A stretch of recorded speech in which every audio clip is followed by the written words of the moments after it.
Hello and welcome to the podcast, Love, Life and Loss. So today we have Helena joining us. Thank you so much for agreeing. So would you like to introduce yourself and let everybody know what it is that you do? Yes, absolutely. Thank you so much for having me here, Louisa. It means the world to be able to share this space with you, and thank you for your work as well. And so I'm Helena, and I'm a mum of two, and my firstborn, Maila, who unfortunately was still born in 2022, and I've now got my son, Arinze, who is now 7 months. And it's funny me introducing myself now because I'm like, oh my God, being a mum is my whole personality now, and I don't care actually. And when I speak to people and I say that being my mum is my personality, I also say being a lost mum is also my personality.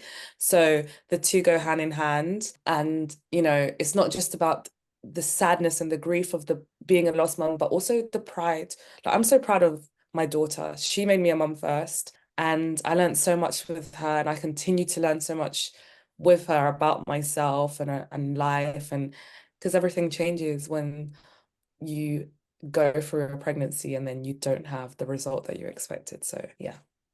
Yes. And what is it that you do now then?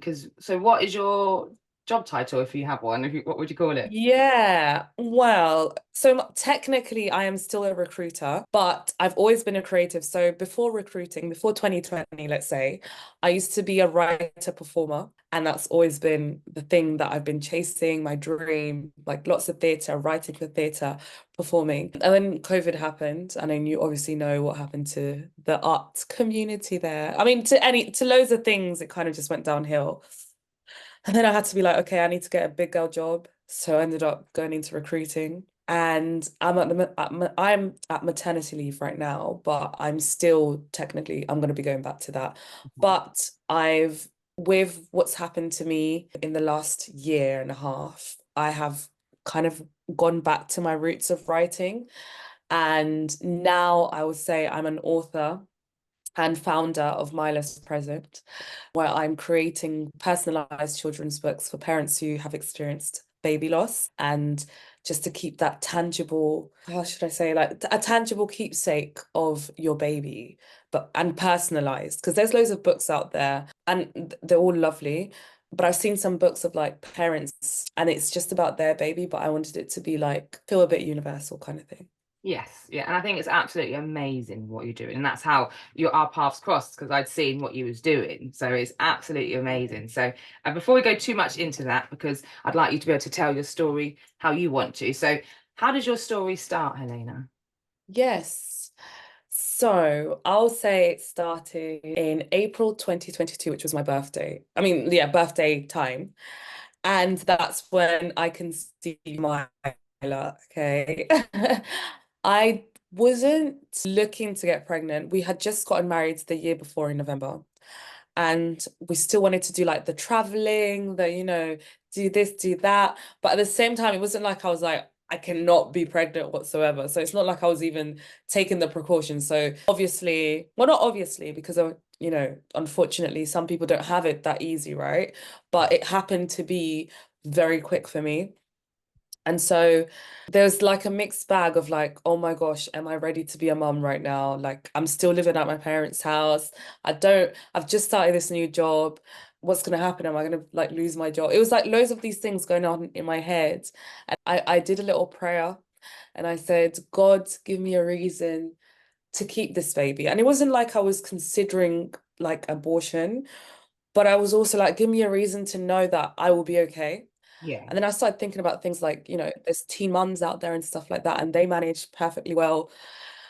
And I feel like us as human beings, we adapt to the situations that we're handed, right? In however that looks like and however long it takes to adapt, we end up adapting. And then that same day, so I remember I went to Asda, I got a pregnancy test, I went to the toilets, and that's when I found out.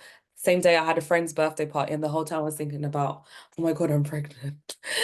And then yeah, so I did that little prayer, and then I think the following day actually, a friend of mine who I hadn't spoken to in years messages me and she's like, "Oh, I'm pregnant and I found out yesterday." And I was like, "Oh my gosh, literally, I found out yesterday. I'm also pregnant. When's your due date?" Because obviously I'd already gone online to find out the due dates and stuff. And it was also in January. So that's when Mila was meant to be born on the 20th of January. And she said it would be around that time as well. And I was just like, oh my God, this is my answer to my prayer. Um, And so from there, it was a very like easy pregnancy. I had no morning sickness.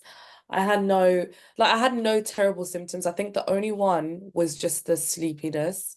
Like, like I was so tired. I cannot, and I think that's when I found out that I was pregnant actually, because I was already feeling really tired before I did the test. I was feeling really tired all the time. And I was like, I can't shake this. Like, why am I so tired? I've had enough sleep. I'm eating well. And I just wanted to sleep all the time. Like, and I keep telling people that tiredness feels like it's not even like a hangover tiredness. It's more than that. It's yeah, more than if you went camping or something and you're waking up the next day, you're still so exhausted. So after the tiredness, I guess the only other symptom I also had was this was so around summertime, my dad was always cooking, he was always doing barbecue. And that smell started getting to me like it was just the worst thing ever. So throughout the whole pregnancy, I could not smell meat on the barbecue. That just felt it was the worst thing in the world. But yeah, th those were really like I really hold on to those memories actually of my aversions and things that I really enjoyed because those were like my fun moments with Mila. And like I hold on to, for example, feta cheese was my biggest craving. When I was at work, it was always like, oh, let me pop down to Tesco and get feta cheese. And it would be like on top of a bagel with Marmite as well. It's just such a weird combination, but it's a little bit, yeah. yeah. But yeah, I loved that. I loved those moments. And with work as well, or whenever I had my first scan, I can't remember what the first scan is. Is it 12 weeks? 12 week No. scan. Yeah, But can you see the fetus at 12? Does it look like a fetus or does it still look like yeah, no, at 12 weeks you can see it's a fully formed baby. You can see the baby. okay, cool. So it was the 12 weeks I had then. And so I took a picture of it and I sent to like my cousins and my aunties. And in my head, I was thinking, imagine if I send this to work by accident. And that's exactly what I did. Oh I no. cannot believe I was so embarrassed and so shocked that I actually did the thing that I said, imagine if I do it. And then my friend calls me and I'm thinking, why is she calling me now? Like from work. So we're not really that close, but she calls me and then she says, were you meant to do that? And I was like, do what? She said, were you meant to send the picture of your scan to the group chat? And I said, what group chat? She's like, work group chat. Oh my gosh. So I was in McDonald's car park at this time. I started screaming, like, no, no. Oh my gosh. Yeah, that was so bad because I had not written anything either. It's just so out of context. Like it was just a picture and it had my name on it as well. And then I just remember messaging. No, I deleted it, but obviously everyone had seen it already. And then like the congratulations were coming through, and I was just like, oh no, oh no. And then obviously broke it to them, and they were fine with it. But it was just like that's not how I wanted to say it. And I wanted to wait a little bit longer to like 20 weeks, 25 weeks. And I guess the waiting is a little bit to do with like, oh, anything could happen, right? Yeah. So, and yeah, which is, I don't know, it's just what we're taught to do, unfortunately. Mm, And I don't know how I feel about that. I don't think it's a good yeah. thing. I don't agree with it anymore. Yeah, exactly. And you Regardless of the should. outcome, you need support regardless. So Exactly, exactly. Because then if it does end up happening, what do you do then? Like, do you just hide? You're gonna have to continue to hide, you know, which is which isn't fun. And also that the thing about not telling people, I think we just feed onto the idea of like instead of teaching women of like how things like the preventative side of, you know, losing a baby or just learning how to deal in the on like the mental health aspect of if you do lose a baby, then this is what you're prepared to do. No, don't talk about it at all because if you do lose it, then there's nothing. That's just so horrible. That's such a horrible yeah. way of thinking about it. And it puts the guy, it kind of puts responsibility on the mother or the parents as well. So if you do tell people before 12 weeks and something does happen, then it's your fault. anyone listen, it is not your fault at all. That's not how it works. Yeah. It's such an old wives' tale. It's a superstition, and we should be able to talk about it. I Yeah. promote people to tell people before 12 weeks because you need support anyway, especially everyone's pregnancies are different. If you're poorly and things like that, you need support. So, and especially like if you've got other kids and things as well, other responsibilities, then Mm. yeah, I definitely promote talking about it. Yeah, absolutely, absolutely. Since this has happened to me, I started to link things about women's health, how things like our menstrual cycle, menopause. Like I was speaking to my mum about menopause the other day because she was saying she was feeling hot, and I was like, "Oh, is it your hot flushes?" And then I said the word menopause. She was like, "How can you say that? Like we're out here. That's so embarrassing." I was thinking, "Oh, I didn't realize it was such a thing to be embarrassed about." Because obviously I've grown up in seeing menopause being spoken about. And I guess from her generation, it's something that's not spoken about. So it's like a lot of the things to do with women's health is like, don't talk about it. You should feel ashamed, guilty, embarrassed.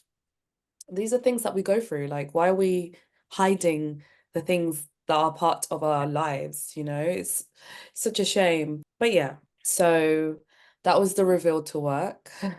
Brand reveal. Embarrassing nonsense. But yeah, now that I look back on it, that's such I like that story. I always forget actually that story. I just remembered it right now. But yeah. So other than that, it was pretty easy pregnancy, like I said. Then around July, I went to Portugal. So my family's Angolan. We grew up in Portugal. And so I went to see my grandparents because it was really important to me that they saw me pregnant because my granddad's a little bit poorly. And I always think like, oh, he might not be able to see me in these milestones of my life, especially since I live in the UK. Like he might miss these things. So I was like, no, it's really important for me to go. He can see me while I'm pregnant. I took a picture of my scan and I gave it to them. Originally, I actually put that picture in his, so they've got a restaurant in Portugal, and I put it on the restaurant because they've got loads of pictures of like the family and stuff there. And then again with the whole superstition, I was like, oh no, that's really bad. Don't do that because then you're gonna have, bad luck and stuff. So I ended up just putting it in my grandma's bedroom. And it's next, she's got like loads of candles and she prays a lot in her specific area. So I put it there, hoping that that would do something. But yeah, that's pretty much the sort of it's weird now because it was a whole 9 months and I'm thinking like I'm trying to remember, trying to pinpoint the good stuff that I lived with Maila. What else did we do? Yeah, I thought she was a boy for a very long time because she was quite active. So I was like, oh, which is so silly. Like that means absolutely nothing. I know. Well, I don't know. I have two girls and a boy. He is a lot more active than the girl. Really? Yeah. Okay, okay, okay. So I was like, no, it's definitely a boy. If she ends up being a girl, I'm gonna be shocked. I'll be floored. And so but yeah, so the baby shower I did in October, which would have meant that she would have been, I think, 7 months. She was meant to be born on the 20th of January, like I said. So fast forward a little bit, again, still pretty easy. The only things I'm having is just back pains. And I'm not noticing anything that should be alarm bells ringing. I think the only thing that I wish I knew more of was just the movement, monitoring the movement. I was never doing that. It did cross my mind at one point, like maybe I should be monitoring it. But then I thought, oh no, it's fine because she moves enough and I notice it. But when it came down to it, when I went into labor, I wasn't looking out for that. I wasn't even focusing on whether she was moving or not because I was told that when you go into labor, your belly goes really hard. Mm. And so that's what I was focusing on. I was focusing on, is my belly hard? Oh, yes, it is. And then that's it. I didn't even think baby was supposed to move. I thought baby stops moving because the focus is on coming out or something. And there's not enough space. That thing about not being enough space, ridiculous. And I went to antenatal classes. I did like all the research. I did hypnobirthing class.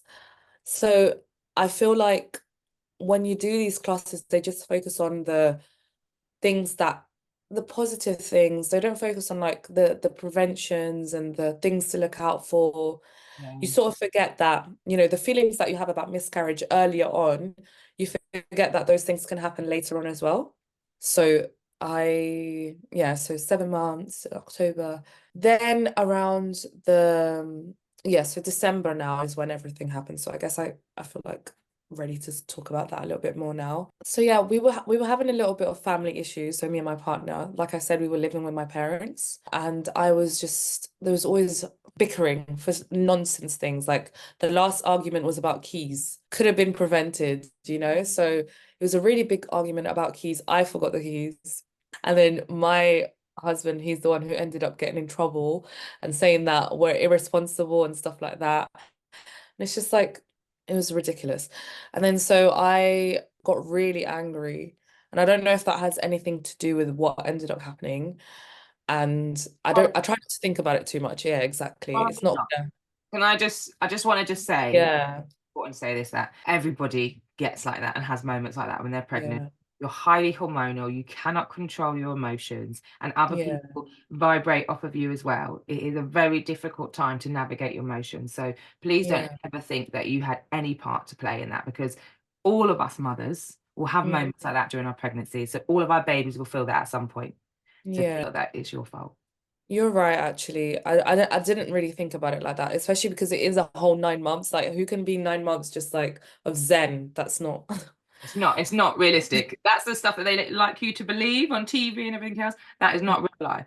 My niece is pregnant right now, and she is not even that far. And the amount of arguments or fallouts or upsets she's had already, Yeah, you've got to let your whole body's changing. So yeah, please just remember that. that's true. Because I did hold on to that for a very long time, and I stopped looking back so that I don't start to feel guilty and stuff. But yeah, so in this time that with that heated argument, we decided to leave, and we had nowhere to go.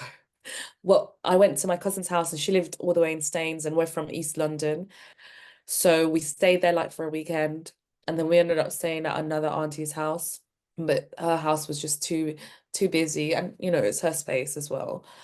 So I ended up calling the council and just asking for help and saying that I have nowhere to stay, I'm pregnant. And it took a while, but they ended up finding us somewhere to stay. And we were staying at a temporary emergency accommodation, which was like a hotel in Ilford. Terrible hotel, but at least we had our space, and that was more important for us. It was like just a room that we had, and we were sharing with about more than 30 people. It's probably more because there was like 3 floors, so it's probably like almost 60 people, I don't know. And people from different boroughs. So I'm from Waltham Forest, there was like Redbridge, Tower Hamlets, Newham. So it was really packed. And yeah, so this was in 2022. Oh, okay. Yeah, which is, oh my God, if it was lockdown, that would have been even worse. Oh my, yeah. So on the ninth, on the night of the 28th of December, oh, juxtaposition, by the way. So me and my husband, we started a TikTok and it was about like 4C hair, and I was doing like lots of comedy about that. And on the day that we made our most viral video ever was the day that I went into labor. And obviously, in my mind, it was going to be like, oh my God, like this video is doing so well. And I'm now going to have a baby. Like, what? It was just really exciting times, right? And so after we made a video, I started feeling a headache. And it was so minor that I didn't really think much of it. But I did mention it a few times. It's like, oh, I've got a headache. And it was like right there. Actually, it was this side specifically. And it just felt like a itch kind of thing. So I didn't think of it too much because I was like, surely everything's fine. And the week before, I had actually had an appointment to check my blood pressure. And according to them, it was fine. I wasn't looking. Should have probably looked, should have been. These are things that now I think about. I should have been noting my blood pressure. They should have told me directly what my blood pressure was as well. But they don't really do those things. So according to them, it was fine. Baby was moving fine. So that was exactly a week. Um, yeah, so I have a headache and I'm like, oh, I feel like I need something salty. I remember saying that to my partner. And we went to, what time was it? I think this was like around 11 or midnight. We went to an off license to get like some crackers. And I'm eating the crackers. We go back into the hotel room and I'm starting to feel contractions. I was like, oh, this is it. So remember I said I've done the hypnobirthing course, so I was so prepared. I had my ball ready. I'm there bouncing on the ball and I'm doing like some yoga. Got my headphones on straight away. There's this app called Freya, and It was created by the Positive Birth Company, and it basically can monitor your contractions. So whenever you start to feel a contraction, you press on it, and then she'll say, breathe in, 1, 2, 3, 4, out, 1, 2, 3, 4. And yeah, that really did help. And then as much as you press it, she's sort of timing your contractions. Yeah. And then when it gets to that time, she'll say, I think now this is the time for you to go into labor ward. So I have to note, by the way, I was 36 weeks and 5 days, and I didn't know that 36 weeks is considered premature. So I thought this is the right time for me to be going into labor. So I don't have to go in. I can just stay and wait until things get more tight. And then I remember Maila was actually, yeah, she did move a lot in that moment. I don't know if it was the day before or that day, but there was a lot of movement happening. And then I remember telling my husband, I think it was the day before actually, the 27th. And I remember telling him, like, oh my gosh, like she's moving so much. And then he put his hand, and I didn't even want his hand there because it just felt a little bit sore. And we were like, oh my gosh, like, yeah. But again, didn't think anything of it. I was just thinking, okay, she's just very like Hmm. alert. So yeah, was going through the contractions, the listening to the Freya app. Then I was getting quite tired. So I was like, let me just sleep it off a little bit. Then I kept waking up to go toilet. And around like 6 a.m. is when I started vomiting. Like it was just so much throwing up, so much. Remember, I said I never had any nausea at the start of the pregnancy. It felt like everything I didn't have was happening in that moment. And it just kept happening. And then I Googled it instead of like calling, I just Googled it and I was like, oh, so apparently you do throw up when you're going into labor. Cool. And so I just continued waiting because I was like, I need to wait for them to get closer. That's the only thing I was focusing on. And then when it gets to 29th now of December, it is around 10 a.m. And I'm thinking, I feel like I need to call the midwife. I just felt like that was the thing that I needed to do. I wasn't even counting the contractions anymore. It just felt like that was the next step. Sorry to And interrupt. then, How long, yeah. but at this point, how long had you been in labor for? So it started at midnight, from midnight to 10. Is that 10 hours? No, I'm so bad. Yeah, yeah, yeah, yeah. It is, isn't it? Basically the No. whole night. You've gone the whole night. Yeah. Okay. Yeah.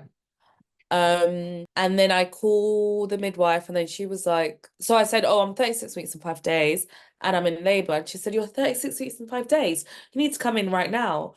But again, she didn't tell me why. She was just like really urgent, and there was a lot of urgency. She didn't say, I mean, yeah, regardless of what she would have said, I should have just gone in. So that's exactly what I decided to do. I called my mom. Well, I had already told them before actually that I'm in labor, and I was telling them I'm gonna go in now. And my mum was like, get an ambulance. I was like, no, it's gonna take ages if I get an ambulance. No. So we just got an Uber. Minutes before the Uber comes, my waters break. And it's just like gushing out so much. I didn't realize how much water can come out. Yeah. I felt like it was 2 liters of water easily. And I get a towel, I clean my leg, and I can see that it's like a tinge of brown. But again, I thought that's what it's supposed to look like. I didn't think anything of it. And yeah, we just go downstairs, like waddling and stuff. I've got my Dumbo jumper, and the Uber driver is just looking at us like, what the hell are you guys? Like we did look disheveled, but then we are going to the hospital, Yeah, so you're about surely to have like a baby. And I guess my jumper was so big he didn't realize that I was pregnant. Okay. But yeah, I was like to him, I'm having a baby, and he's like, oh, okay. To be fair, the hotel was like a dingy hotel, so he was probably thinking, what are these people getting in my car? So my husband's on the phone to my to Milo's godmother, and they're trying to decide the name. His name is Robert, and in his family, there's the R tradition. So they were thinking about Milo was always the name that we wanted since before I was pregnant anyway. But then they were like, oh, should it be Raina? Should it be Rain? Should it be Ria? All these different names. And all I remember is just focusing on the music now because I'm no longer listening to the app. I had a playlist ready, so I'm just listening to my music. And every bump on the road just felt really horrible. Like I just felt so sore. The one thing I can say, my labor didn't wasn't as painful as I thought it would have been. Okay. So it was manageable. To be fair, you I sound like just, you've done an amazing job, to be fair, to manage all that at home by yourself. yeah, like I felt like, I've got this. I wasn't crying. I hadn't gotten to that. It felt okay. It felt good, actually. Not good. It felt okay. And then so obviously I really wanted a bath center bath and I wanted a water bath. But I knew that was ruled out from the moment that my waters broke. So we just ended up getting into the hospital and we went straight to labor ward and they were like, "What are you guys doing here?" I was like, "I'm in labor." They're like, "No, you need to go to triage first." I was like, "Cool." Go into triage. And I think it takes, I tell them, I explain the same thing I had said to the lady on the phone. And it takes like about 20 minutes to be seen. Okay. Um, I had my TENS machine as well with me because I just remember I kept clicking on that and yeah. And then we go into the room and yeah, so the lady puts the CR, is it CRG? What's it called? ECT? I think No. I think it's, I don't know, the straps, Yeah. blue The straps. straps, yeah. I mean, I should know. I've only just come out of that. Um, but whatever they're called, the straps. And she's trying to monitor like the heartbeat. And she's the first thing she says, she's there for a little while, but I'm not thinking anything of it because I'm concentrating on the labor contractions and stuff.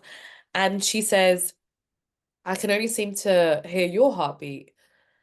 And in the back of my mind, that thought comes really quickly, but then it goes because I'm like, surely not. Like, I haven't gone all the way here all these months for this to happen. Like, it's not gonna happen. That doesn't, why?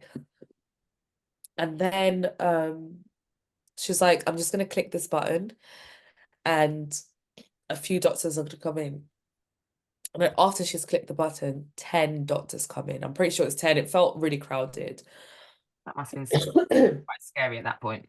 Yeah, I'm just like, but I'm so tired. Like, I have literally zero energy. I'm just like, oh, okay, whatever, you Mm. know? So then these doctors, they just wheel me into labor ward and they get out the ultrasound machine and they're looking at the ultrasound. And then I think I don't remember, I don't know if I saw the machine, but it did look like she was just upside down and wasn't moving, obviously. But I don't know if that's I don't know if that's something that I've made up now in my head. Like I can't remember, but I think I did look. And then they just go silent for a very long time after looking. And I'm thinking, is no one going to say anything? So I had to ask the question. I said, so where's my baby? And they were just like, I'm sorry, your baby didn't make it. And I just remember being like, there were two reactions in that moment. Like I went so numb. And then I was like, of course that was gonna happen to me. Like, duh. I'm just so unlucky that definitely that was going to happen to me. And then I was just like, are you sure? Is what I could say to them. Are you sure? Like, I was thinking, can they not do like CPR when she comes out or something? I still think I don't know why, I still think like couldn't that have been done? It's so weird. Um, yeah, and I just was like, no, there was no feeling like my heart was completely ripped out and I had no more emotion left in me. And especially I was so exhausted. And then my partner, so he's Brazilian and he does speak English, but his English is not perfect. And at the time, I mean, there was a lot going on anyway. He was on the phone, he was still on the phone to my cousin. They're still trying to figure out the name.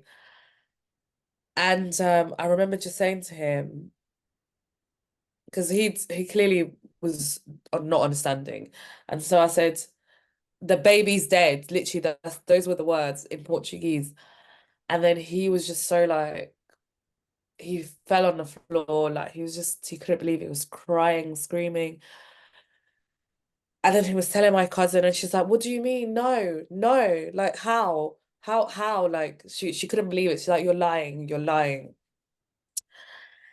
And then my parents were already on the way. So they'd already, I think they were in the car park. And then he called them. They were just, I don't know what the reaction was there because I was still in the bed. Um, and then my auntie came as well because she always goes whenever someone's going to give birth. She's usually the birth partner that people have in the family. And then my cousin was there as well. And I just remember my entire family was in the room with me. And then my dad was like, get her a cesarean, just get her a cesarean. And my dad wasn't, he'd already, in his mind, Maila had already become an it kind of thing. It's not a baby anymore.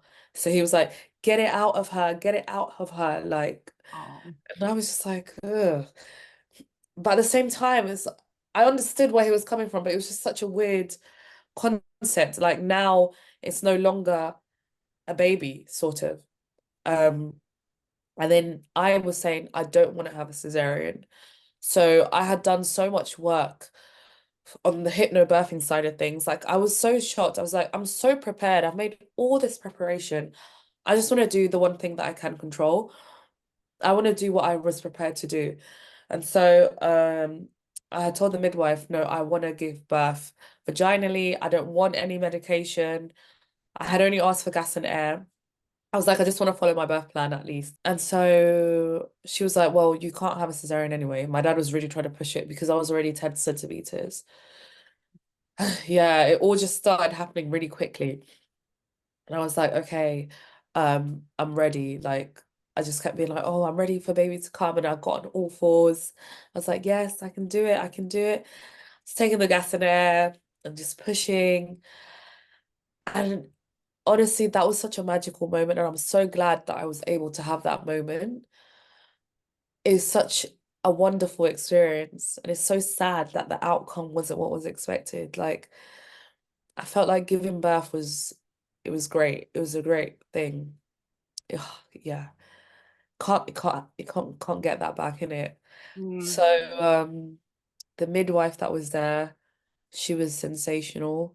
I'm so grateful for that woman, Claire Walsh. I speak about her all the time. I've gone back many times to tell her how happy I am that she was there, that she helped me give birth to Milo. You could just tell she had all her heart in that moment. And, she cried as well at that point. And I just was like, okay, this woman actually cares. I'm not just another I mean, I guess in a moment like that, anyway, you can't be another person because it does traumatize them as well, not just us, right? It traumatizes everyone in the room. And so I remember my auntie was there, like, yeah, the whole family was in the room. And she was just like, massaging my back whilst I was giving birth and stuff. It was so surreal. And then they asked me if I wanted to hold her. And my answer was no. I couldn't even look at her. I don't think I looked at her. I looked at her from like a distance when she was put in the bassinet, but I couldn't hold her. And I think it's just I didn't know what to expect. And I always say this, and I feel awful for saying it, but I thought kind of like, zombies in movies, that's what I kind of was expecting. Um, and yeah, I stayed in the hospital for a very long time. I was bleeding out a lot. I had a lot of blood clots. The doctor was telling me that he needs to remove the blood clots. And I was like, I don't want to be touched anymore. Don't touch me. And honestly, I wanted to die. So I was like, okay, good. Let them stay in there. Let the blood clots stay. And my dad was like, no, you need to get them out. I was like, I don't care about this. Um, so then the doctor was from Malaysia and then he sat down with me. Oh, actually, before I go into that story, um, there was a midwife there who was just awful. She was really trying to force me to pee, and I wasn't ready to pee. Like I wanted to pee, but I couldn't pee. And the reason why I couldn't pee, which I think is what the doctor was saying, is because I had a lot of blood clots anyway, so it was going to be difficult for me. And she was like, no, you need to pee, you need to pee. She started forcing me. She started doing something like this. And I was like, no, I had to really shout. I was like, no, do not touch me. I don't want to, I can do it myself. And then she goes to me, well, go on then, do it like that. I was like, wow, Oh, wow, ain't no oh, way. that made me so Ain't no way. But I just didn't want to be touched. And I wanted to pee by myself. Like, I don't know what she was going to do to make me pee. I thought she was going to cut me somewhere and the pee would come out because yeah, I don't even want to think about that. Don't force me to pee. So then the doctor sits down and he's from Malaysia and he shows me his hand. So obviously he's obviously paler than me. He shows me his hand and then he turns mine around and he's like, look, my hand and look at your hand. Your hand is paler than mine and I am paler than you anyway. You really need to allow me to take these blood clots out. and we need to, give you, I had to take blood transfusion and stuff like that. So I was like, fine, you can do it, but don't force me to pee. And it's like, yes, of course. He was so kind. Oh my God, he was so lovely. He was like, no, I won't do that to you. Don't worry, you can pee by yourself. Cool. And then I was taking lots of gas in there. I just remember because he had to put his whole hand inside. Oh God. Oh, wow. All I remember is that I got so high that I was like, I started singing I'm a Survivor. And to be fair, that was the song on my playlist anyway. So You I'd are. asked for my husband to put it on repeat, and I kept singing it. I think he's actually got a video of me as well. So I just remember doing all of that. And it was just so sad to like have all these things happening to you, and then you don't have your child. And I stayed in a hospital for 7 days because my blood pressure kept being like off the roof, and they were just monitoring my blood clots and stuff. But yeah, that's pretty much. I feel like I'm missing parts of the story because I remember after I had left the hospital, there were loads of moments that I kept speaking about afterwards, but I can't really remember them properly now. But what happened to me? Why did that happen to me? So it ended up happening that I had preeclampsia. And I guess maybe that's what that headache was that I had earlier. But there were no signs of preeclampsia in the start of the pregnancy. Well, lie, that's a lie, that's a lie. Because I remember at the start of the pregnancy, when you do those urine tests, Mm-hmm. they sent me a text message saying there is protein on your in your urine, come and do another one. And I kept asking, I Googled what does it mean to have protein on your urine? I couldn't really find anything. And the answers that I wasn't understanding, to be fair. So that's probably what it was. And then when I went to the hospital, I asked them, no one was giving me an answer. So yeah, no one told me that, preeclampsia, if you have protein, it could be preeclampsia. So I did it again, and I'm pretty sure about another 2 times the same thing happened. But no action was made there. And then only when I had my son now, one of the midwives asked me, "Did you know that you had a history of a high blood pressure before when you had Maila?" And I said, no, because they never said that to me. I thought it only happened in that moment. I thought I only had preeclampsia in that exact moment. She was like, no, you can tell that there's, high blood pressure throughout. And I'm just thinking, so why was that not addressed? So Hmm. yeah, on that day, my blood pressure was really high, and it caused me to have a placenta abruption. Okay. And that's what led on my labor. And it also meant that she was not getting any oxygen either. And that's what obviously caused her to die. And I guess even if I had gone really early on into the hospital, if you're not getting oxygen, there's only so much. There's not much time, is there? Like, Hmm. um, So yeah, so there was no indication at all then the whole way through your pregnancy about your high blood pressure or preeclampsia because they're supposed to check you for that preeclampsia anyway, definitely any blood pressure. It's quite concerning they didn't tell you that. yeah, I'm so surprised. Like, it's really sad to know that that could have been prevented. Like for example, the Rinze, when I became pregnant with him, they started giving me aspirin straight away. Okay. I think I started it on it at 11 weeks or something, just in case that happens again. Okay. Right. So apparently, after you have preeclampsia the first time, there's a 10% chance that you can get it again. Okay. So I could have not gotten it at all when I was pregnant with him, but they were like, no, let's just prevent. So that could have, if there were signs in the beginning from Mila's pregnancy, then why was I not just given aspirin? And aspirin is something like, can just get it over the counter in Tesco or something. To think that something as small as that could have prevented all of this is a shame. Isn't it so it's so hard, isn't it, to swallow when you find all this stuff out afterwards, Yeah, things that could have been done and preeclampsia and things. I think most people know about it in pregnancy, but we don't really always know what it means. No one really yeah, I don't know. much what it means. All I know is that it can give you swollen hands and feet, and yeah, to watch out for that. So I wouldn't even have thought to look at my blood pressure or if I had protein in my urine and things like that. I Yeah. didn't have swollen hands or feet. I would have thought I was fine. Yeah, and the thing is, I had no other symptoms. Like I had that one headache the day before I went into labor, or the day of labor, and even that headache was so small that I'm not even sure if it had anything to do with that. It could have just been a random headache. Mm. I did end up buying a blood pressure machine when I had when I had a well, it was straight after actually because I wanted to monitor it when I was at home, and I was monitoring a lot when when I was pregnant with Arinze. And actually, my last reading when I was 36 weeks with him, I was 169, which Okay. is quite high. And I went straight to the hospital and then they booked me to have an induction. Wow. So, I mean, I don't know what could have happened, but just something like that was the then to have an action to have him here today, you know? Mm. Also, Yeah. as well, I mean, this is the thing, it's hard, isn't it? Because I suppose on that day as well, you probably would have been a trigger for you as well. So, that probably would have caused you to have high blood pressure as well. Exactly, exactly. So true. So true. So And true. so you said you stayed in hospital then for a week. So how was that time in the hospital? And did you have your daughter with you? She was in the room with me for the first day, but I didn't want to have her next to me on my bed, like next here. So she was like at the bottom there, which I just feel so bad, bless her, by herself. But my mom was next to her and she was like touching her hand. My little cousin as well. I absolutely adore my cousin. She was 18 at the time and she was, caressing her as well.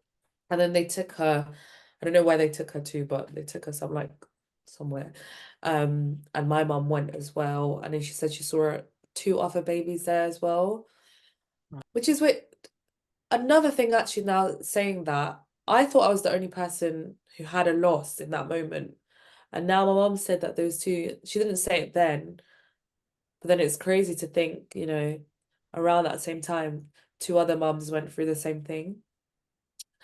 I do remember hearing another live pregnancy at one point, but it was only very quite distant, and that was a little bit triggering. But because I was so deep in what I was feeling, I wasn't really thinking about that, and it wasn't so close to my room anyway. And they made sure that I had a good room and I was really looked after.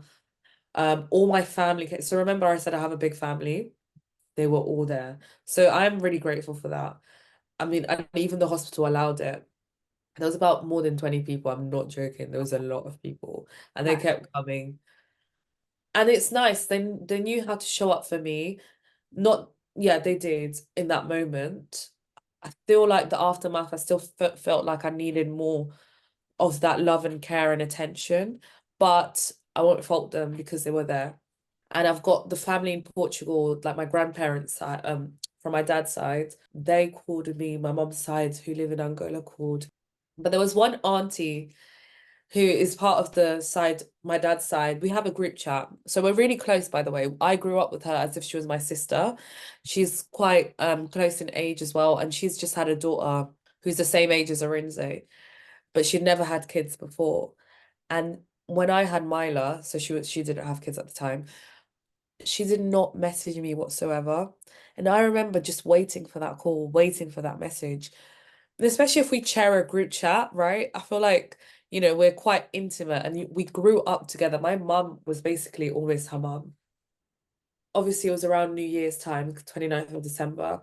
Someone must have messaged something on the group chat and she laughed and sent like other things on the group chat. And my dad just sent her a message like, your niece is in hospital. She's had a baby who, her baby's dead. Are you not gonna message her? Are you not gonna call her? And that's when she was triggered to message me. And it was only on the 2nd of January that she messaged, not even a call. And like, I understand actually, because she probably didn't know what to say. But at the time, I was really angry actually. And I still feel a little bit hurt by it. I'm not gonna lie. And now that she's a mum, I feel like she might understand a little bit more because like the other day, so since I've made Mila's present, so she follows it now. And the other day she messaged me about how she's proud of me for running the marathon, for example. I wish she would have like messaged me in other moments, not in just these big moments, right? Like in other moments that I would need that. Because, you know, having this Instagram is also a call for help on the side of my family. Like, I want you guys to be involved. I want you guys to realize that I had a child. Mhm. and she's still a part of the family. And I would love for you to at least mention her on her birthdays or message me, even if you feel uncomfortable saying, just message me, oh, I'm thinking of you today because, it's the birthday. But those things don't quite happen yet. We're working on it. Well, anyone that's listening, those are very important days, and that's for Yeah. everybody. My son's birthday is his birth. He shares the same birthday and anniversary, which before Mm, that I found that concept so bizarre. Like, yeah. but now we choose to celebrate his birthday, not his anniversary. We have the rest of the year for his anniversary. We Mm, celebrate his birthday, and like so this year. Normally we do it as a close family, as my immediate, my husband and my kids. But this year he would have been four. So I had everybody, my sisters, my brother, my nieces, my nephews. We all got together, we had a barbecue, we went down to the cemetery together, and we all celebrated as if he was here. So it is really important. So I get it. It really is. that's so lovely. And did you celebrate from the first year, or did you sort of, So we've always celebrated as a family. So I've always done it with my kids and my husband. But it's yeah. a bit like you. There's so much shame and stigma attached to this type of grief. You spend a lot of your time accommodating other people and their feelings. You don't want to make people feel uncomfortable. So I've always done a cake for my son every year on his birthday. And we Oh, sing happy birthday and we blow out the candles. oh. Um, and I felt weird doing it. I do it, but I still feel a little bit weird. Yeah, yeah, I hear I'm that. comfortable within my home, my kids and my husband. But when I involve anybody else into that, it makes me feel a little bit uncomfortable because they're going to think I'm weird because my son's not Yeah, here. yeah, yeah. You know what I mean? So even this year, because we had, and I do regret it a little bit, because we had all the family here. I made a cake. I didn't get time to ice the cake. So I didn't sing happy birthday on his actual birthday Hmm. and I felt embarrassed to do it, so I actually did it on my own, like quietly to myself, Oh, the yeah. candle out. But I made sure I did it. But my daughter, my 6-year-old daughter, she remembers that we sing Happy Birthday. So this year she said she was disappointed that we didn't do it. So I'll never do that again. I'll never not sing Happy Birthday out loud for him ever again. Yeah. Oh, wow, how beautiful that she said that, I Yeah. think. But also kind of, yeah, I understand though where you're coming from. Um, I haven't added, by the way, that I said I didn't hold Mila, I didn't look at her because I was in that shock, scared moment. But when I had left the hospital, I went straight away onto Facebook groups. And the first thing I said was like, I'm so lost. I just had my baby. She's not here. I don't know what to do. And a bunch of mums started messaging me. A lot of them were from America. Mm. And one sent me a message and she was like, well, did you get to take pictures of her? Did you hold her? And I was like, absolutely not. That was literally my answer. Absolutely not. I can't do it. I just can't see myself doing that. And then she didn't make me feel guilty. She was just sort of like, understandable, but it was the best thing that I could have done. And just those words alone made me reflect. Oh my God. Especially my friend had actually sent me a journal to write stuff down. And I'm writing all these things for Maila, but I haven't had a connection with her, I haven't held her, I haven't touched her. So what kind of, what am I doing? So then I really, really started reflecting and I was like, do you know what? I think I'd come back from the hospital on the 3rd of January, I think, or something like that. I was like, I'm going in tomorrow, and that's it. I'm going in. And on the 4th of January is my husband's birthday. Um, and I was like, oh, I don't know, like, it's not fair. I didn't feel like it would be not, I don't know, not that it's not fair, but I said to him, look, I'm going, and that's final. Do you want to come? I know it's your birthday. I think it would actually be good for you. And then he's also, because he's from Brazil and things like this, when things like this happen, first of all, the baby's taken away from you straight away. There's no, so the same reaction that I sort of had, you don't get an option, right? So going back to see someone who's no longer here makes no sense in the culture. But he was like, I don't want to go. Okay, fine, I do want to go. And then we went with my mum as well. I'd actually called the hospital and I just said, is she still here? Oh my God, I felt so bad. They were like, yeah, she's still here. You can come and see her. So we went to Asda. I'm a really big fan of Lion King. So we went and looked for some Lion King outfits, found them. I think it was actually the same day that I registered her death. So I did that first, and then I went to the hospital. I was too scared to change her myself, so I asked the lady at reception if she could do it, and she did it. Thankfully, she did it. And then she was like, "Well, your baby's ready for you now." And I just remember me and Robert and my mom as well. My mom was kind of ready to see her because she'd seen her anyway. But me and him, we were like, oh my gosh, like, you know, that nervousness of like, should we go? Should we not go? And he was stalling. He kept going to the toilet. I was like, come on. Yeah. He'd be like, oh, I need to go to the toilet. And I already knew that was a trick. But eventually we went inside and we looked at her, and she just looked so angelic, so sweet, so wonderful. She just looked like a baby. I don't know what image I had in my head, but it was nothing like that. She looked like the sweetest little baby. She was quite long as well. My husband is tall, and so is Arinze. Arinze is really long. And she was so long, I was like, oh my God, she's really big. And it was just such a wonderful moment. And I almost robbed myself of an incredible experience to be able to see my baby. I am really pleased. Exactly, so pleased. Took me a long time to hold her, but eventually I did, and it just felt really nice. Held her tightly, and then it came to the point where I was like, oh, I don't actually want to leave. Mm. I just wanted to stay there forever. Took lots of pictures of her. I sang to her. There's this song from Lion King, but the musical. Have you seen the musical? Yeah. So this song is not actually on the movie. Only the score of it is in the movie, and it's Shadowland. And I just sang that song to her. That's been my favorite song for many, many years. But now that when I sang those lyrics, it made so much sense. Like it fits that moment perfectly. It's so weird. The lines are like, and where the journey may lead you, let this prayer be your guide. Ah, I can't remember the words, but it's something like I'll always remember my pride. I'll never forget you, my family. I'll always remember my pride. And oh my gosh, that song is everything to me. Like it means everything. I got a tattoo. Oh Okay. wait, no, I need to get up. It's got Simba in the middle. Oh Can you wow. see that? Yeah. And it's got her hand. I thought of it when I was in the Oh, hospital. It says, I entrust her spirit in your hands. I don't know. It was just a thought that came to my mind. I was like, that's what I'm not even religious. I'm not even religious, but I was like, this is what I want it to say. And it's funny because in the Bible, that's what Jesus says when he's about to, be taken. He says, I entrust my spirit in your hands. So I don't know how I thought of that because I don't go to church. I'm not a Bible reader. So it was just really strange that that I thought of that. But yeah, so then comes her funeral. I didn't want anything to do with it. I don't want to be planning a funeral. So I was like, you guys do it because it's just I can't do it. Um, and it took ages for it to happen. So the 9th of February, from all the way 29th of December to the 9th of February was ages. I organized the music. For example, they asked me if I wanted to put any music. And of course, I put Shadowland. And have you seen Black Panther 2? yes.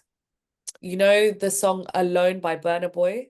The Uh, one where when we've got Chadwick's, well, his name's not Chadwick, but it is Chadwick. Anyways, funny. T'Challa, his funeral, that's the song that's playing. Okay. And again, it makes so much sense. And so, yeah, I played those two songs.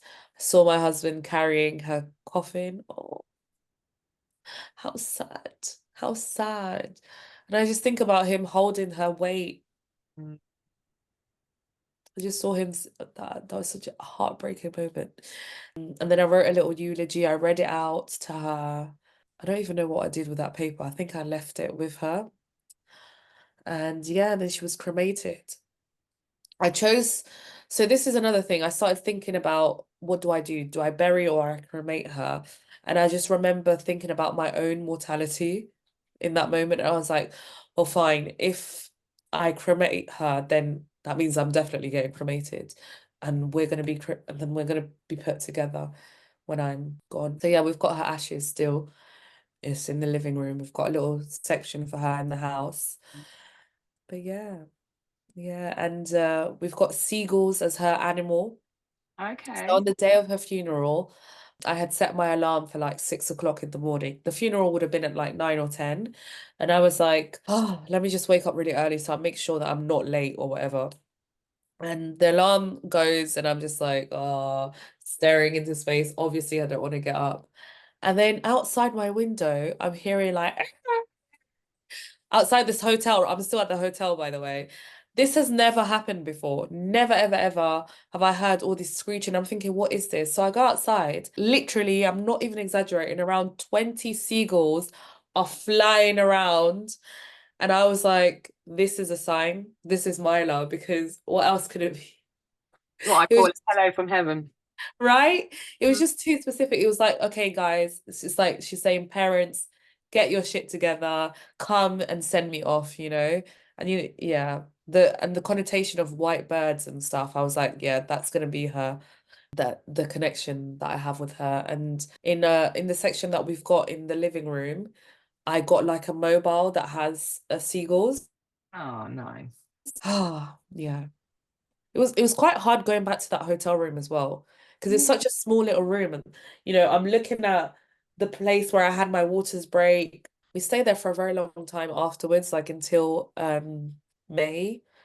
So it was awful. Honestly, listening to you, like, you are amazing. You really are. Like, even like I didn't want to interrupt you earlier, but even in that moment when your dad is asking for a cesarean for you, and you said no, that you want to give a natural birth, you want to at least do that bit. Like, that is amazing that you took control in that moment and you did it. Like, you should be so proud of yourself.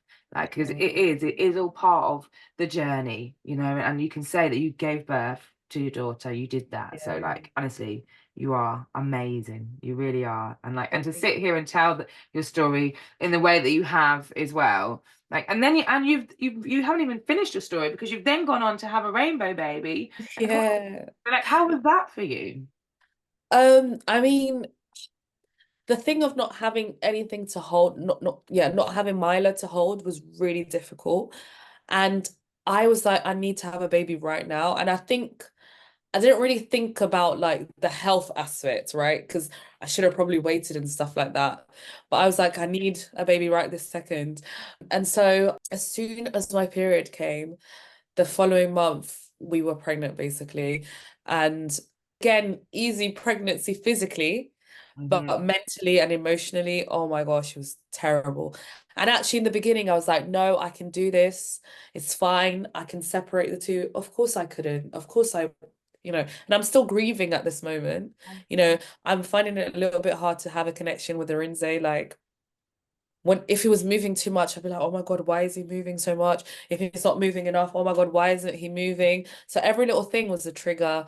There was, when I hit 30 weeks, I was crying consistently, basically. And I had to keep calling the helplines, and I called my bereavement midwife. And then around October is obviously Baby Loss Awareness Week. She invited me there. They do like a little event. And that kind of soothed me Mhm. somehow. And then I just started talking to other mums, again, other lost mums and rainbow mums. And I got help from a charity called Sister Circle. Oh my God, thank heavens that they exist. Honestly. So there's this woman there, her name is Alexa. She also had a loss, and she then had a rainbow baby, and she takes such good care of you, Louisa. Oh my God. Oh, It felt like, I mean, things could have still, anything could have still happened, but I felt so held that I was like, I'll be fine. I will be fine. And then ended up being fine. But I had to be induced, which I really didn't want. I thought, no, I just want to have everything natural. Come on, like, just let me have my birth plan work yeah, yeah. for once. Again, I was like, yeah, I'm gonna have a water birth. That didn't happen. That induction was awful. I can't lie to you. Really? Hate. Oh my gosh. Never again. Induction. It was so bad. You know how I said, oh, labor was, it wasn't that bad? Yeah, this was so bad. I was when it got to like the bit where the labor is now really come. So first of all, induction, it should take like 2 days apparently, right? For it to really kick in. Okay. Obviously, I've been inducted twice. You have. Yeah. Yeah. Oh my gosh. So and how long does your take then when you had it? Normally I have them like the same day, normally. Yeah, so that's what happened to me as well. Even though in my mind I was like, oh, I'm gonna stay here for 2 days. I've got my suitcase. I'm gonna be walking up and down the hospital. Within 2 hours that it kicked in, I was like, okay then. And then I tried to do the whole yoga thing, but it was not. I was like, forget this. The Freya app, forget it. I was walking around in the room at first, and then I was like, no, I just need to sit down. It felt like I wanted to do everything at once. Like I wanted to projectile vomit, I wanted to poo, I wanted to pee, I wanted to give back all in one go. Like my whole body started going like doing this. And then the lady was monitoring, the midwife was monitoring his heartbeat, but because of the way that I was positioned, she couldn't hear it.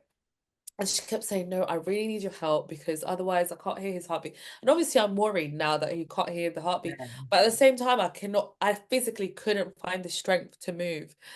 It was really tough. It was really tough. And then I really still wanted to have like a vaginal birth, but I was getting so exhausted. And then he was really big baby. So he was measuring 40 weeks at 36 weeks, right? Oh, And he when he came out, when he came out, he was 3.999, so almost four, what is it, kilos? I think, I yeah, don't know. I know 12 ounces. kilos. Yeah. And so they were like, no, I think you really need a cesarean. I was like, no, please. And then eventually I was like, forget it, just give me the cesarean right now. I was like, give it to me now, doctor. And then he's like, no, I have to read this to you. I was like, no, just give it. And he's like, you need to sign this. The signature was like, it wasn't even my signature. It was just some scribbles on the line. And then, you have to be really, have you had a C-section? No, I've not had a C-section, but I had to have a stitch put in with my last son. So I had to have the spinal blockage done where they put the injection in your back. So you have to Right. be really stiff and Yeah. really still. I couldn't be still. I couldn't be still. I started doing this on my forehead just to feel a different kind of pain. And still I was like, she was like, you have to be like this. And then if I'd go like that, she's like, no, no, wait, I think it would be down, right? You have to be down. But I kept going like this. And then the lady literally went on my back, and I was like, okay, I'll sit still. Louisa. And then eventually they did what they had to do. But when eventually I had Arinze with me now, it was such a great moment. But again, I was numb because I was like, oh, he's actually here. When I looked at my face afterwards, I had the massive, like 3 cuts on my forehead because of how deep I was going in. And I had cut my nails as well. So that's how it was a lot. But yeah, my journey with Arinze has been amazing. I mean, cried a lot, like, oh my God, I can't believe you're here. Oh my gosh, this is what I missed out on with Maila. Oh my gosh, thank you for being here. Whenever he gets a bit ill, I'm so scared. So I've got a cold at the moment and I passed it on to him. And he's been coughing and I just feel like, oh no, bless him. Or sometimes I wake up, not too much now, and it wasn't too wild before, but checking if he's awake, if he's breathing, Mm, like that yeah. was like a really, you know, yeah, that would get me. And still now I'm still a bit like, oh my gosh, is everything okay? But I'm learning so much with him. He's such a big baby though, because I wanted to have the newborn stage for a very long time. Yeah. He's really nice. We went to a party when he was 5 months, or four or five, and there was a kid there who was 9 months, and they were the same size, Louisa. Oh, bless So, him. and that's what I knew. I was like, okay, yeah, he's very he's long. Yeah, so Oh, that's all right. He'll be a big boy to look after his mum. yeah, exactly. My son's he's bigger. I've got my friend's got a son who's 10 weeks older. So when he Yeah, was first born, she would hand me down the clothes. But now my yeah. son surpassed him. I'm handing her clothes and shoes. Wow. And how, wait, your son is 4? No, No, he's 3. He's 3. three. Yeah. Yeah. Because I was Oh, very much like you. So after we lost Zion, I was very much the same. At first, I Yeah. was like, nope, I can never do this again. I'm never having Same. a baby again. Like Same. my heart can't take it. And then Yeah. after maybe a month, if that, I was like, I can't not do I this was so the again. same, Yeah, literally. yeah. Because I always say this, you trying to explain to people, your baby loss is two griefs. You're grieving the loss of your child, but you're also grieving the loss of your future hopes and dreams. There's two things there, and I couldn't let go of both. So Yeah. I had no choice but to, my son wasn't here, he wasn't staying with me. I had no choice in that, but I couldn't let go of not extending my family any further. So I fell pregnant really quickly after Yeah. losing him. So Zion was born on the 27th of April, 2020, and Marley was born on the 21st of February, 21. Wow, yeah. Mm. Literally. Oh my gosh. Yeah, so we You born wasted next no year. time. No, I didn't. Well, my husband was like, well, we're not going to get it any younger, so if we're going to do it, we might as well do it now. I love that. So yeah, we went straight into it. So it is hard. This is why I wanted to just hear about your journey because it is hard. I found it hard. I don't think I grieved properly to begin Yeah. with. So it was delayed. So then when I felt pregnant, I was like, oh my God, I really need to grieve. I need to like get this out of my system sort of thing. Because I was like, I didn't want it to pass on to my baby. So I did counseling and things through my pregnancy with Marley. But it was hard. And when he was born, the first 2 weeks, I was like living on cloud nine. I was living on adrenaline. It was so amazing. But then he got poorly and ended up in hospital with sepsis at 2.5 weeks old. Oh And God. that was a huge trigger for me. And I don't think I slept for like 2 or 3 days because I was just watching him the whole time in hospital. And then when I came out of hospital, it was the day before Mother's Day and it was Oh my first wow. Mother's Day as well after losing Zion. So I found it really, really hard. It did take me a little while to get my head back in the game, should I say. It wasn't until Yeah. after Zion's birthday that I started to feel a bit better. Yeah. Um, so yeah, it is hard. It's a journey, isn't it? It's never ending. There's no timeline on grief. We go up and down. I think, and I always say this again, our capacity to the grief remains the same. It's our capacity to manage the grief that gets greater as time goes on. Yes, I love that. I Yeah, really love that. yeah, That's so true. yeah. Because we do. We learn to because we live with it. This is part of us now. So you learn to Yeah. live with it more and more. And at the same time, it's bizarre. I don't know about how you feel, but when I was in the depth of my grief, is when I felt closest to my son. Yeah. So in a way, it's a little bit sad that I'm not in Yeah. that place anymore because I don't feel so close, but I am. Like you can't see my room now, but I've got a picture of my son right in front of me now on my wall. My friend, like I've got really beautiful people around me. So I've had when he passed away, I had really good friends who did nice little things for me. Like one of them made a group of friends made a lantern for me that had Zion's name on it and his date of birth. Oh, My other friend said she's done a photo of me of my whole family. So all my kids, it's got mum and dad, and then it's got Zion in there as well. But it's a cartoon drawing of the back of us all sat together. So little things like I've got a verse from the Bible that my friends framed for me about Zion, Mount Zion. So loads of little things. So he's all around the house. He's all yeah. part of our he's just part of our family. But there it is. That's why I try to create this space because even with my family and friends being as good as they are, it's still difficult. I know it's still difficult for them. So that's why I created this space for people like us to be able Mm, to talk freely and to feel comfortable to do that because you don't always feel comfortable to talk yeah. about your lost ones. People don't know how to navigate baby loss. So Yeah. a lot of them, like your auntie, they just avoid it altogether through fear of saying the wrong thing. So they say nothing at all. But actually, acknowledgement is so powerful. So anybody that's listening, acknowledgement is so powerful.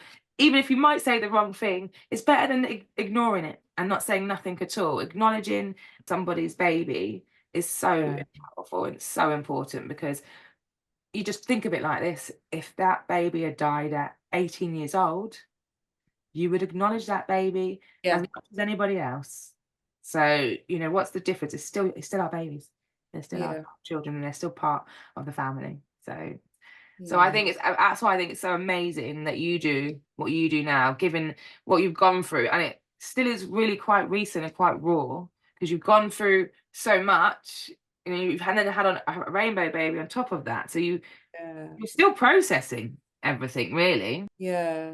So true. I think it's exactly what you said, actually. I hate how quickly time has gone, but at the same time, there was the part of like, oh, time needs to go a bit quicker so that I don't feel this heavy grief. But I wish, not I wish, but you're so right in the when you feel that, you kind of feel closer to them. And I think that's why I decided to create Milo's Present, because it was like, what can I do actively, whether it's every single day or like every couple of days, that feels like I'm still remembering her, that she still exists within my space. I know that she'll never not be part of my family, and I know that I can think about her every single day, but it doesn't feel enough to just think about her. And actually thinking about her makes it worse in the sense of like, if it's just thoughts, right? Because then you have no control of your thoughts, because then you start thinking, oh, the negatives, in the sense of like, oh, I feel guilty, I feel this, I feel that. But when you start to actively speak about it, and you're speaking in spaces like this lovely podcast, or starting hanging around with other lost moms in different communities, you feel a lightness about speaking about your child. It becomes fun, enjoyable, you know? And so, yeah, like I really struggled in that first year trying to figure out like, how do I keep her memory in active. And it was weird because I didn't realize there was an Instagram community. And actually, Instagram I avoided completely because, you know, after you've been spending 9 months looking at baby stuff, all you have on Instagram is just triggers everywhere. And I don't really even go on my other Instagram anymore that much. But when I started finding baby loss Instagram stuff, I was like, oh, so there's actually a space for this. And I was like, come on, yeah, let's be involved. So I did at the time follow a lot of, there's this lady called Sarah Cox, and she's in America, and she does the rainbow skirt, I don't know if you've seen that. And you can like get the skirt to take your pictures when you have your rainbow baby and stuff. And she does Journey for Jasmine for her daughter. I've And I heard. remember, yeah, and I just remember like reading some of the quotes that she would post. I was like, yeah, I feel the same way. Now it feels liberating to also be able to do that now as well. It is, Yeah. isn't it? It's bizarre. And I think if you're not part of this community, you can't really understand it. But it is like I feel I'm obsessed with this community, if I'm honest with Yeah, you. same. I want to get involved with everything. I love it. It's as weird as it sounds, and people will think it's depressing. I don't feel like it is depressing. I feel like it's empowering, it's uplifting. Like, yes, we've all suffered a horrible thing, and there's no other way of describing it. It's a horrible thing, baby loss.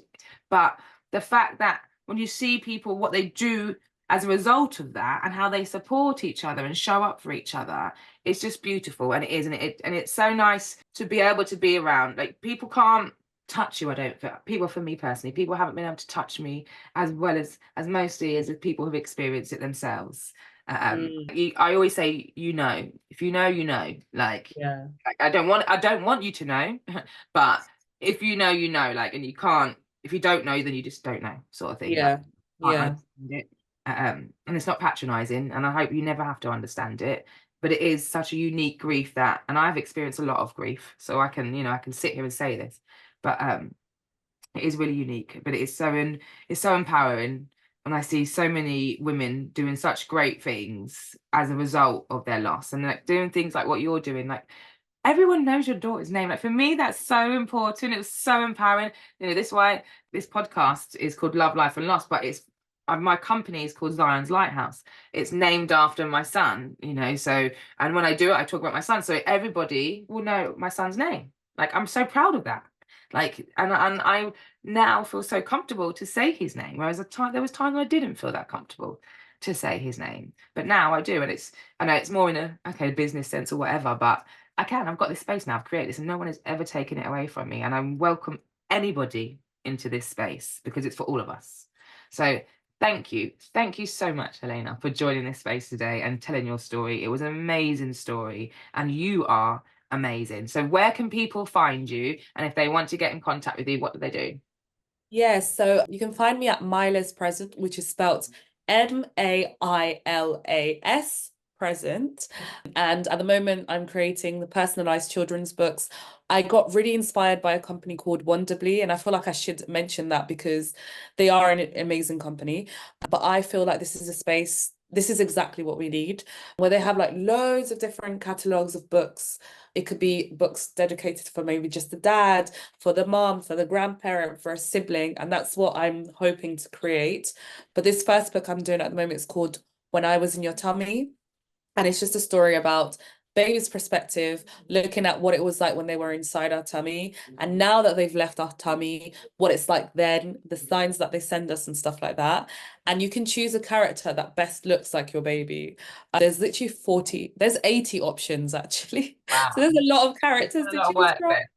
And the illustrations are beautiful. The lady who created the illustration, she's really, really talented. She really understood. She understood exactly what I was trying to get out of it. And yeah, like the story, I think, can resonate with any gestational period. So even if it was really on your loss early on, you can still have that because, yeah, baby would have still felt something inside the tummy, right? Even if it was only like a couple of weeks or whatever. So yeah, that's where you guys can find me. Well, it's absolutely amazing. I'll put all your details on the episode as well when I release it. So if anybody wants to find you, they can just come straight onto the podcast and they'll get all your details as well. But yes, but thank you. Thank you so much for today. I really have enjoyed speaking to you today. You too. Thank you so much.